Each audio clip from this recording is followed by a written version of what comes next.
Bon, je vais te montrer, grâce à cette séance hybride, que tu peux construire en même temps des performances et en même temps un physique assez sympa. Donc, tu vas finir même avec une petite congestion des familles, ça fait toujours du bien. Donc, je t'emmène avec moi sur cette séance. On a fait un full body.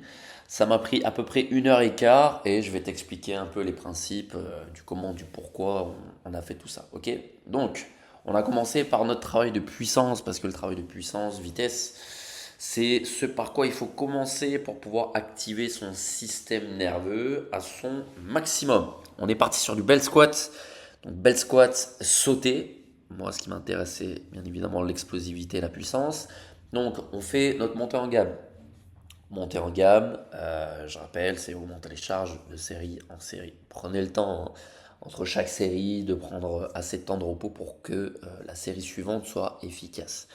Donc là, on est parti sur 4 plaques de 20 de chaque côté. Je vois que je peux gagner encore en répétition avec une bonne vitesse. Donc je rajoute de nouveau 10 de plus. Donc, et là, on attaque du coup la série effective. Donc série effective, je sens que c'est la bonne charge. Pourquoi? Parce que vous allez voir que je vais perdre en vitesse à partir de la sixième répétition.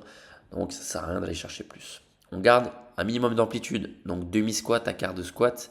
Et j'essaye vraiment de sauter de la plateforme. Une fois que j'ai trouvé la bonne charge, je vais pouvoir commencer mon superset. Donc, superset avec du jump squat avec les haltères. L'objectif, c'est d'enchaîner entre guillemets avec du lourd léger, d'accord? Donc, un contraste de charge qui va me permettre de me concentrer sur cette deuxième partie, donc sur ce deuxième exercice. Vous prenez entre chaque série, parce que vous allez faire 3 fois ce superset quand vous avez la charge effective, et vous prenez 3 minutes entre chaque. Ok? Donc deuxième bloc, pardon. On va enchaîner avec un triset. Push, pull, legs. Donc, on part sur du développé couché avec les haltères. Vous allez chercher entre 8 et 10 répétitions. Donc, on sera sur un RPE 8-9 parce qu'il va falloir enchaîner les circuits. Et donc, si vous êtes RPE 10 sur le premier tour, bon courage pour la suite. Ok. Donc, vous enchaînez du coup avec un exercice de tirage traction. Je peux vous dire que les tractions, une fois que vous avez enchaîné, vous faites du développé couché juste après. Les tractions, vous en ferez beaucoup moins parce que vous allez perdre en énergie. Le cardio est déjà pas mal stimulé et vous allez enchaîner justement après les tractions, exercice de jambes, donc landmine en fente. Donc ça c'est l'un de mes préférés, ça va vous permettre de vraiment travailler vos muscles stabilisateurs, vos muscles de hanche, notamment les fessiers et les obliques. Ok, ça quand vous avez enchaîné du coucher plus des tractions, là je peux vous dire que le cardio et le gainage, si vous n'êtes pas engagé, je peux vous assurer que ça va taper loin. Ça va saigner, hein. Ça, le circuit, vous faites 4 tours. Entre chaque tour, il n'y a pas de temps de repos. Les temps de repos s'effectuent entre chacun des exercices. Donc je fais mon coucher, j'attends 30 secondes. Je fais mes tractions, j'attends 30 secondes. Je fais un côté des fentes, j'attends entre 10 à 30 secondes. Je fais l'autre côté des fentes, j'attends 30 secondes et je renchaîne du début. Push, pull, legs. Ok? Donc là, je peux vous dire que travail de condition physique, travail d'endurance de force, je peux vous dire que ça va taper fort. Ensuite, on va travailler sur un petit peu plus de cardio. Donc, on part sur des slam ball shots. Ok, là, vous allez voir ce qui va être très intéressant, et vous devez même en faire l'expérience, vous, en tant qu'athlète, c'est faire un exercice cardio, enchaîner avec un exercice de force.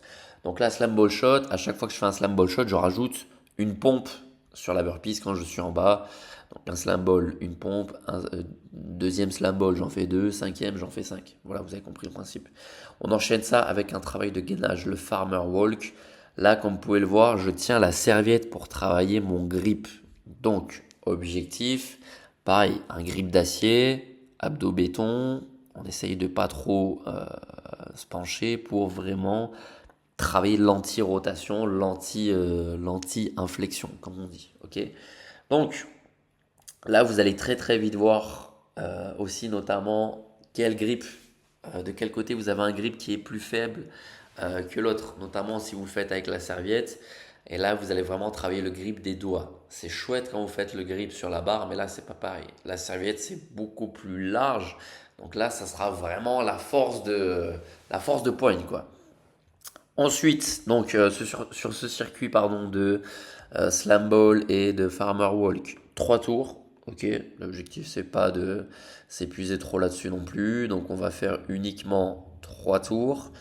On va jusqu'à 5 répétitions pour les slam balls et on fait un aller-retour de chaque pour les bras. Vous prenez entre chaque circuit 30 secondes de repos. Il faut que vous soyez le plus actif possible. Ensuite, l'avantage c'est qu'à l'extérieur il y avait un pneu.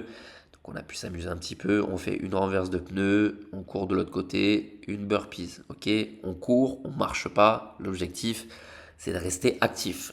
Donc on repart sur le même principe cardio, et puis après j'enchaîne avec un exercice de force.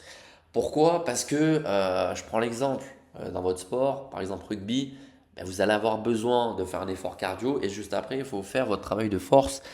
Et travail de force généralement hein, dans les sports c'est travail de gainage. Ok, pareil pour tout ce qui est MMA. Imaginons vous faites un gros travail en haut, le cardio il commence à tourner, on finit au sol. Bon, mais là, c'est force, hein, pure et dure, force gainage. Donc, c'est pour ça qu'on a fait les soulevés de pneus. Je peux vous assurer, les gars, que même si ce pneu, je pense qu'il fait peut-être, ouais, je sais pas, 60 kilos, quand vous le prenez en bras de levier comme ça, je peux vous dire que vous avez l'impression qu'il en pèse vraiment plus que 60. Ok? Donc là, gros travail au niveau du dos, au niveau du gainage, des abdos. Il y a tout qui s'engage, c'est parfait. On termine.